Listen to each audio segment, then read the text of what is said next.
by your presence at this event as we together ruminated the roles of safety, intersectionality, and allyhood in the Black diasporic community, and held space for those who couldn't be with us, but for whom we sought to honor. When Fallon Wilson and Moya Bailey and I first started to think about how do we use the digital sphere, we called it cyberquilting, because we really did want to invoke that reference of what is a technology that, right, the people who do need to know what we mean, know what we mean, the people who don't need to know what we mean, don't need to know what we mean, but also that we're piecing together scraps of our history. You realize that this hashtag was actually a critique of mainstream corporate media, and suddenly mainstream corporate media had to write stories about how they don't recognize the humanity of young Black folks. This is an important moment, right? We're not just telling you you got it wrong, we're forcing you to report the fact that you got it wrong. We often think that culture and language come from the top down, when in fact it comes from the bottom up. Like, it is our usage of language up against each other that creates terms that are substantially more valuable. That's why when you look up things like racism in the dictionary, the definition is irrelevant. It has absolutely no basis in reality because it is not created by someone who has any sort of real lived experience around that.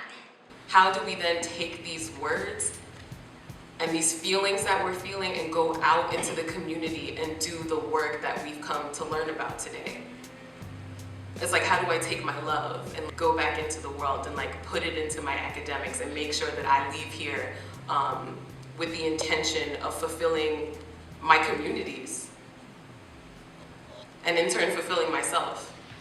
To me, one of the dopest parts about being Black and being, actually just literally that, is that we have the capacity, like I said, but we have the capacity to find joy and to actually be so full of it that it becomes something that people see profit coming out of. They're able to literally sell it to each other because we are just effervescent in our humor, in our reactions, in the way that we frame things, the way we understand things, the way we play people, the way we drag people. It is the best. It's like the most creative writing. And I also give homage again to my elders and my ancestors for my pedagogy, which is, think about Ella Baker, strong people don't need strong leaders, right?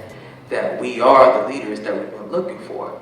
So when I think back to what the type of organizing I do, it's more participatory, right? So it's a more participatory politics and a more participatory culture. So that it's not focused on a one charismatic male leadership, but more group-centered leadership. I feel love. I feel like a bunch of people decided to join us all and sort of validate my existence, our existence, and our lives. And I don't think, I can't put to words, I can't put it into words how that makes me feel.